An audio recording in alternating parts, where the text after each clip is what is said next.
Daily Blast Live. We're talking about what you're talking about. Get real. No. Y'all, this just is stop. a sham. You all ready for this? Dun, dun, dun, dun, dun, dun, dun. Welcome to DBL. Happy Tuesday, everybody. We're starting today with some sad news. You may have already heard Kirstie Alley has died after a brief battle with colon cancer. She was 71 years old. Her two children, True and Lily Parker, posted a statement saying their incredible, fierce, and loving mother has passed away after recently discovering her cancer. Kirstie shot to fame, of course, in 1987, starring as Rebecca Howe on Cheers. That role as an unlucky in-love bar manager won her both an Emmy and a Golden Globe back in 1991. Kirstie went on to star alongside John Travolta in the hit movie Look Who's Talking and 2 sequels. Kirstie later admitted that she almost ran off with John, calling him the greatest love of her life. Although it's important to note, she said she remained faithful to her husband at the time, Parker Stevenson. So John posted on Instagram saying, Kirstie was one of the most special relationships I've ever had. I love you, Kirstie. I know we will see each other again. Cheers co-star Ted Danson told People magazine, I'm so sad and so grateful for all the times she made me laugh. I said my love to her children. As they well know, their mother had the heart of gold. I will miss her. Here's another look back at her amazing career. These lips remind you of anything? Yeah, I think the liver in my freezer's gone bad. Making your way in the world today takes everything you've got. I'm going to show you how a really gracious winner behaves. Read them and wait for more! Wouldn't you like to get away? Kirstie Alley, cheers. I'd like to thank my husband Parker, the man who has given me the big one for the last 8 years. Plot and intercept course. I started out in feature. I haven't ever really been concerned about what media it is as long as that can, make me a better actor. I was trying to hold it together a little bit and I want to go, I would have loved that. I care about Kirstie as much as I do anybody. I hit every goal I wanted to hit. That's been the most successful thing for me. Beautiful. I apologize. When I'm not saying Kirstie? Yeah, you were. I thought you were. Oh, I apologize if I was not. What did you think about the whole... I've always loved Kirstie Alley because she's a birthday twin, January 12th, and I always loved her. But I also loved her because she was a physical comedian. You know how some people are all face? She's big. As Rebecca in Cheers, she was like... She, as you said earlier, takes up space. So I always really loved her acting, and I loved her take on weight and how honest and transparent she was in a time in which back then people kind of weren't talking about it like we are now. So I was really shocked when it was a big whoa moment. Well, that's what I put together from it, because we were all, I think, caught off guard when we heard that she passed. But I did think about her very public campaign to lose weight, and it was a big thing. It's kind of going on a little bit after the Oprah thing.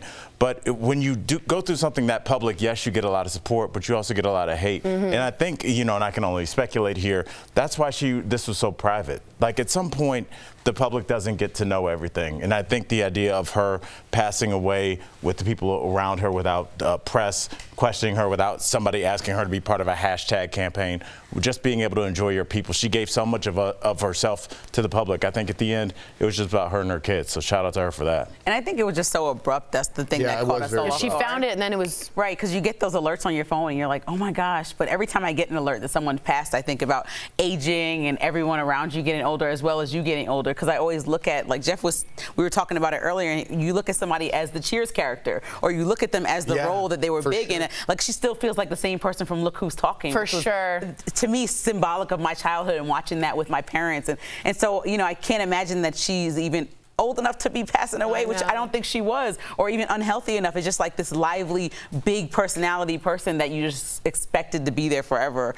And it's just sad that it was so abrupt. It makes me think about people around me and taking care of their health and making sure you're checking on everybody. Yeah, because colon cancer is one of the few cancers you can only sometimes get the symptoms when it's already too late. Right. So that's why they say preventatively get that colonoscopy and to check every year at a certain age, which is important. But also, as we're talking about colon cancer, let's not forget the incredible thing she did. Like what she did at Cheers. Obviously, Cheers is an iconic show. Veronica's Closet. Right.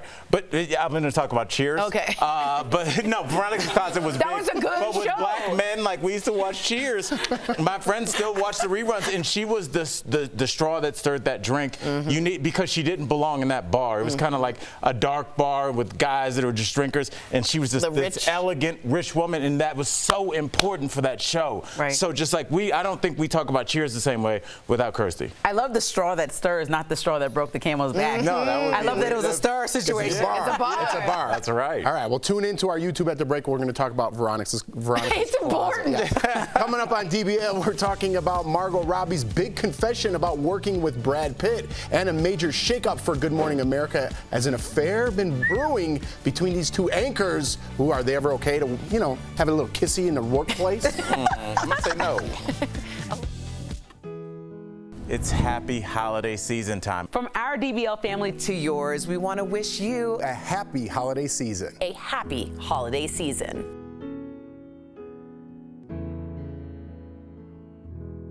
We're live. Cheers. Sometimes you want to go. What's Veronica's No, Closet? that's not how you start. That's not how the song started. Making your way at the world. I'm trying to see if people know the lyrics. No, you're screwed up. Making my way in the world today takes everything I'm you've lost. got. Can you tell me what's Veronica's Closet? words. What's Veronica's Closet? She was the owner in another TV show when she was a little heavier, and she was the owner of a lingerie store called Veronica's Closet with Kathy Najimy, and it was a very clever show, very well written. It's just everything she touched, it did well. She also did that show Fat Actress. That's right. Yeah. It was like a reality show mockumentary. She did a movie that was super obscure that I always liked. Chris, you're the only person on the planet that would know this. Madhouse. Do you remember that with John Larroquette? It was one of those movies from the 80s that would never get made today because it would have got shot Just down. weird. Just a weird movie about the house guests, but I just... No, that's a specific topic. In the 80s, there's always a house guest movie. Yeah, there was a lot of house guest movies. Yeah. But there's a lot of movies in the 80s. There was the babysitter house guest genre. Do you remember the movie Nothing But Trouble with Dan Aykroyd? It had a very famous Digital Underground song on there. Tupac was in it. Really? It was this weird...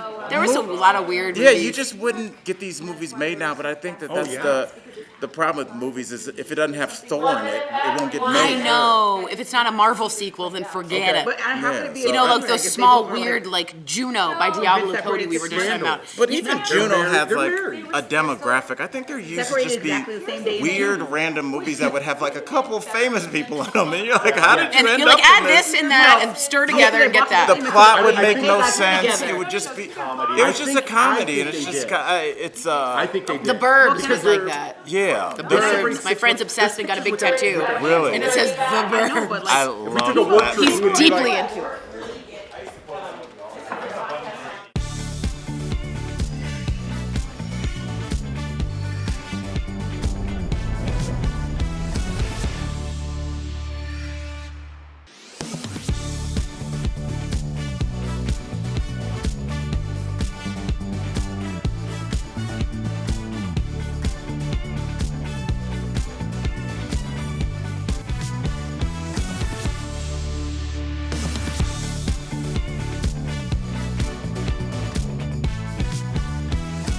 Welcome back. We're going to dive into a story that has been getting a lot of attention. Get those teacups ready. I'm kind of sick of that saying. Just get ready. It has to do with the hosts of the third hour of GMA, TJ Holmes and Amy Roback, have been taken off the air after their romantic relationship was revealed. So according to sources, the head of ABC said the two don't violate any company policies. They were being removed while the network figures out how to handle it all. So if you don't know, Amy has been married to actor Andrew Shue since 2010. But the two are reportedly planning on getting a divorce. Breaking news. There are also reports. There are also not reports. on GMA though. They usually do that Listen, there's reports that they were separated this past summer. So listen to the timing of this. TJ has been married to his wife since 2010 as well. Page 6 reported the two have been separated for 6 months. Sounds like summertime. But his wife was still blindsided by the affair. I don't know where we stand on this juicy topic. I didn't want to say I think it's part of the topic, and that topic is, can you meet and date somebody in your workplace? And I know in 2022 everybody goes, that's not a topic. No, you cannot. But most of the people sitting in this room, our parents probably met at work. Because in a weird place, work is where you have something in common. Right. It's like something you can have a conversation point to jump off to be like, oh, I might want to talk to this person for the rest of my life. Right, about it. And so it's I get it legally, I understand, but I don't know if it's as big a deal. And as I look at the story, the two were separated, and it is drawing a lot of eyeballs, and it's a weird thing that the network's first instinct is to pull them off the air. This is my point now. Oh, sorry. Why don't we? Why did you take them off? The ratings spiked. Put them on. Right. Let us see the chemistry. I want to see TJ and Amy, who I've never seen. I want to see if there's a look, if there's a V-Bay or a vibe, as some people say. Oh, I didn't know what V-Bay was. Yeah, but the whole I thought that was like a millennial eBay. Yeah. But what I'm saying, a vibe. Very cool. It's like Target. But what I'm saying is, you have the morning show in real time, and you're allowing people. They didn't violate anything. They're equal partners. No one's an abuse of power. Legally, schmeagle. There's nothing illegal here. ABC even came out and said they haven't violated any policy. Let them put them on. Okay, but there's an unspoken policy of daytime TV. Let's stop pretending like, oh, if you're married, if you have a kid, oh, you're perfect for this show. So stop acting like that doesn't exist. Like, you know that everybody, oh my God, bring all my kids up to the studio. This is so nice. Like, even when I had a kid, it was like, my agent was like, this is great news. I'm like, for you? Why is this great news that I have a kid? I'm telling you a serious story. So that's the thing. It's kind of like when you're an adulterer and you're a married woman who everyone knows your husband, you've been married for a decade, and then you're on here getting with your coworker. It might be funny and salacious for a couple minutes, but maybe ABC's like, well, this is the morning show. We got to reel it in and feel like how we're going to navigate this. Maybe one person will go to GMA hour 2 and the other person will I think that's a waste. I think you keep them together. They're consenting adults. I could take either side to this story, but I'm going to take Lindsay's side on this one because, and kind of to Al's point, society made us frown upon a lot of things that were just normal, right? You met back in, like Al said, our parents probably met in the workplace, right? But the last 3 years, no. You can't have any relationships in the workplace, any. And if you do, you're out of here. But ABC so now ABC is abiding by society's rules that they passed on the last 3 years, saying if you have any sort of relationship, to Lindsay's point, this is a morning show. It's a daily show with morning family values. If you're having an affair that's scandalous, I don't know if I could have you on the air anymore. That, in the last 3 years, is a legitimate complaint. If this happened 5 years ago, maybe not so much, but society has made us think this way. And maybe not legal, but companies all have a moral clause that's very evasive towards anything specific, and so they can be like, oh, morally you got it, you can't do this. Morally, you I don't know. ABC made separated. and ABC made it very clear in what you read that they violated no company policy. So they haven't broken any rules. I think they're just broken maybe society's rules. But I think we have progressed to where two equals can meet at a workplace and be fine with it.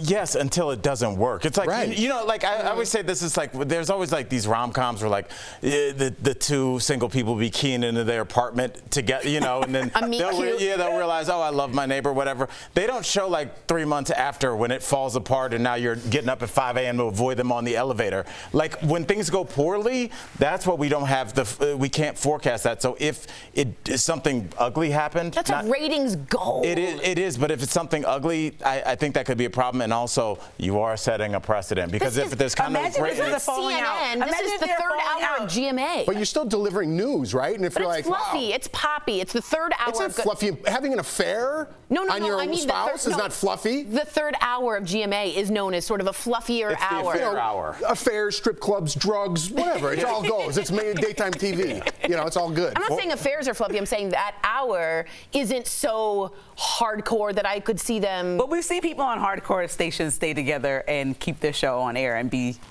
together. So that's not that far-fetched. It happened before in the past, so I'm sure they could make it through. I definitely don't think they should get fired. Yeah, I don't think so either. I think it'd be ratings gold. Maybe it's not great. For how long? That's a good point. Yeah. For a week? Right. And then it's like, wow, these two had an affair and wonder what their spouses are doing. Maybe you're right. Wow. Maybe. You got Tori to give in? I said maybe. I said maybe. Hey, that's a win in my book. That's a win in my book. Coming up on DBL, Margot Robbie says, this is kind of along the same line, says she just couldn't resist kissing Brad Pitt on set, even though it was not in the script. We're going to talk about that assault next. How do you...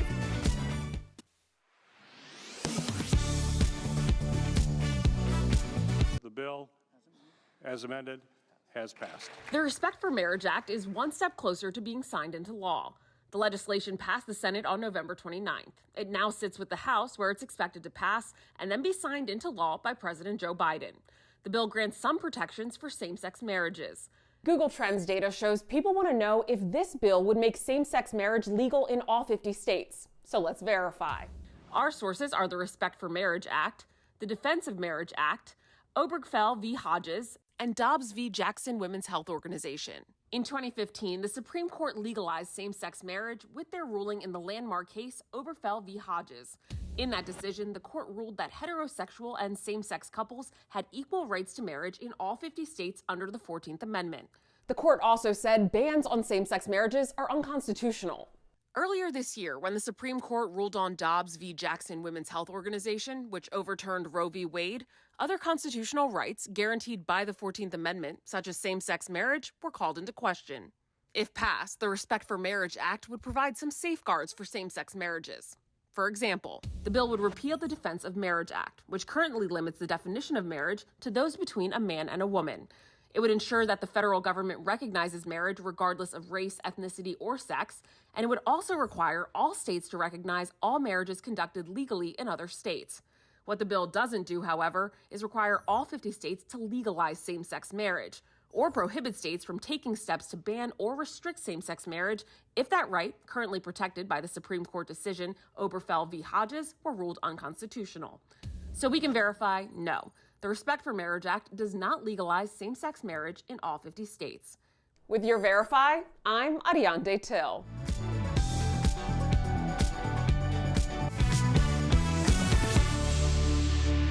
Welcome back. Margot Robbie wasn't going to let a chance to kiss Brad Pitt go to waste. Who would? Speaking to E! News, Margot said that the kiss she shared with Brad in their new movie Babylon was not in the script. Her explanation?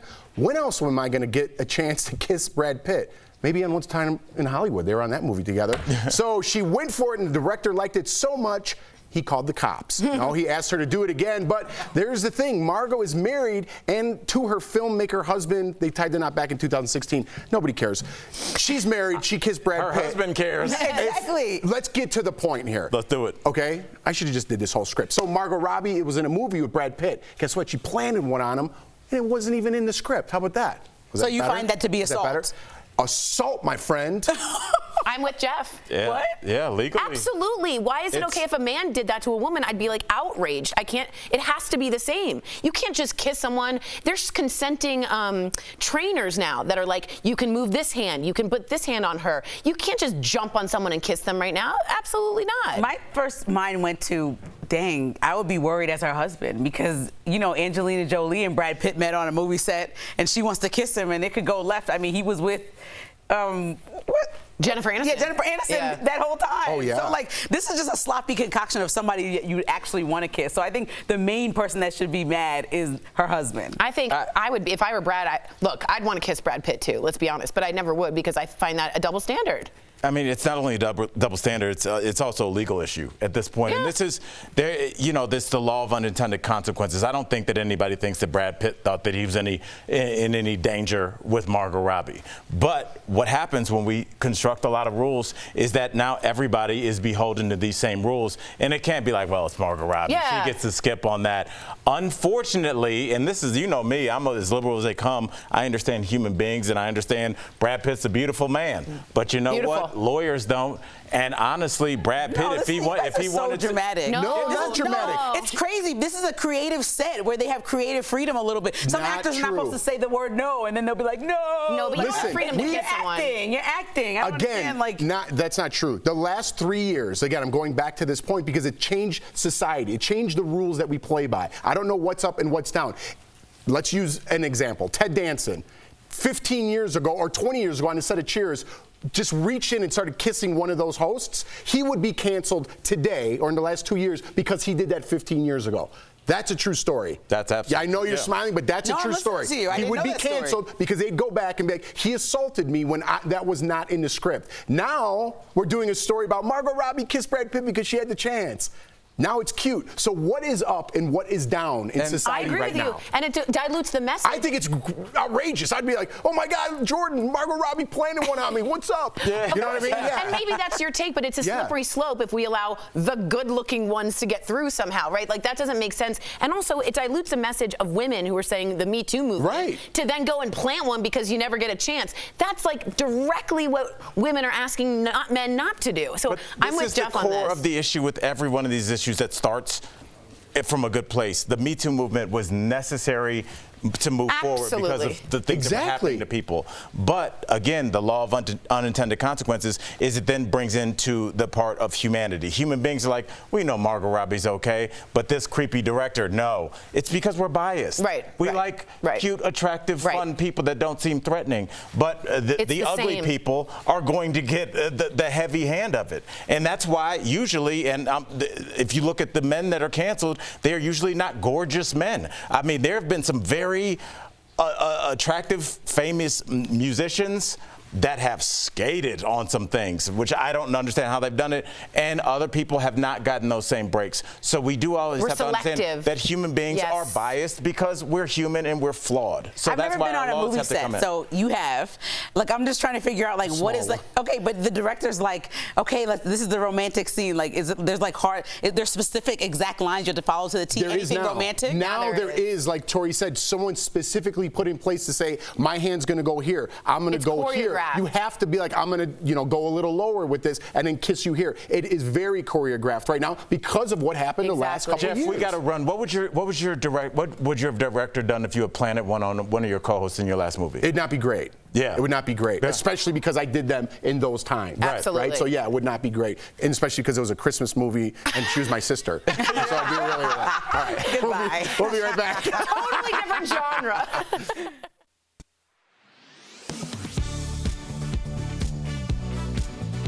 Be honest, when you're packing for a trip, how often do you do the wallets, keys, cell phone, tickets check?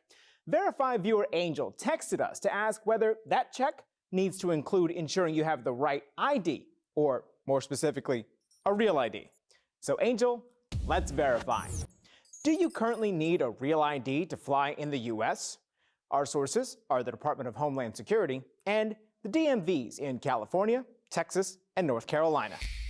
In 2005, Congress passed a law that set a new federal standard for states to take when verifying a person's identity to issue an ID. Our DMV sources say these real IDs are signified by a star in the top right corner. The law originally required people to have a real ID by 2008 if they wanted to board an airplane or enter secure federal facilities, like a courthouse or military base.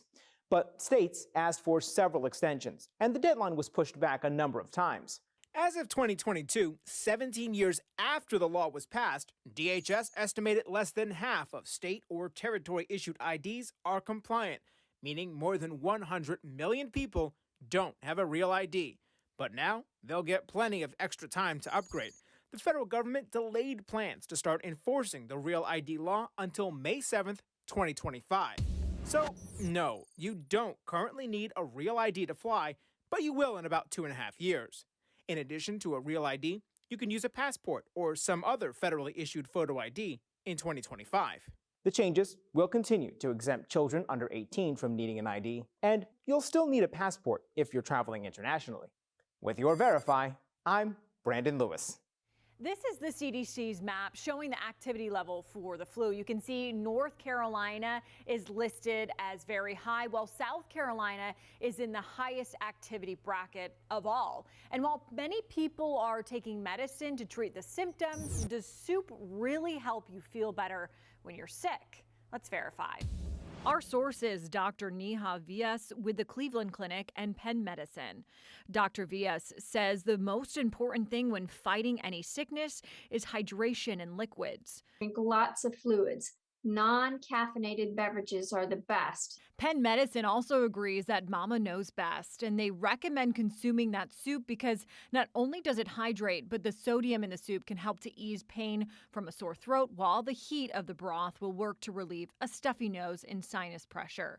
Chicken noodle soup is commonly mentioned as a home remedy because of the vitamins and minerals. However, if you're not a fan, Dr. Villa says any soup will do. Whatever kind of broth you like, or whatever kind of soups you enjoy, whether it be chicken soup, lentil soup, or any sort of miso soup, anything and everything that is water-based that you can get in is quite helpful. So we can verify that yes, soup can make you feel better when you're sick. Of course, soup can't cure a respiratory virus, but lots of rest and hydration will help.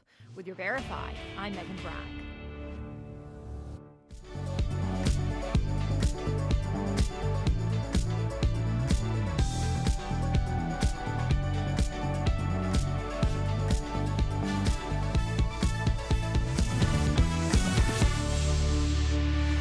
Welcome back. We've got some great products from our friends at Morning Save just in time for the holidays. Check them out.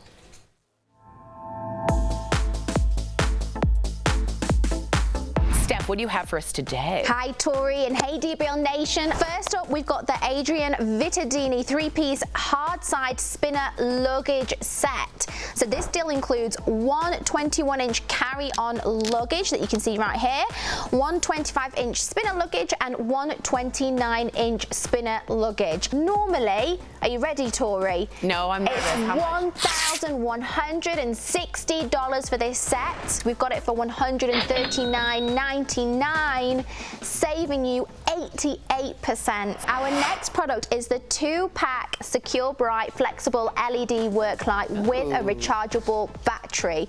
So this deal includes 2 rechargeable work lights that feature a built-in battery and a USB port that can be used as a power bank. So each light, check this out, has got 2 strong magnets on the bottom and a hook and clip on the back to free up your hands for whatever you are working on. So normally these are $33 each, but we've got 2 for just $19.99, which is saving 70%. So our next product smells so lovely. It's the Cher Eau de Couture Parfum and Atomizer set. So this deal includes 1 parfum and 1 atomizer, and this is an ideal everyday perfume. So normally the set is $104, but we've got it for just $24.99, which is saving up to 76%. You and I love a good scent, don't we? Oh yeah. And then last but not least today, we've got the 2-pack Idea Play wireless portable charger. So this deal includes 2 chargers with charging cables available in 3 color sets. We've got leopard, blue, and black. Normally they're $100, but guess what? For 2, we've got it for $39.99, saving 60%. Head on over to morningsave.com to snag these amazing deals at the lowest prices, or you can even scan the QR code right on screen. It'll take you directly to these products on Morning Save's website. Thank you so much, Steph.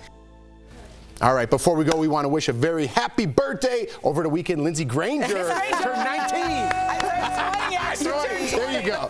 I'm so excited about this 20-year-old age. And you had I don't know if we have photos, but you blew it out. Yeah, we went crazy. We did it again. Oh my gosh. Yeah, we had it. Colin basically threw this all together last minute, and we had a great time. So thank everybody for coming out. And there's more. Celebrating. There's more. Happy birthday, Lindsey. That's amazing.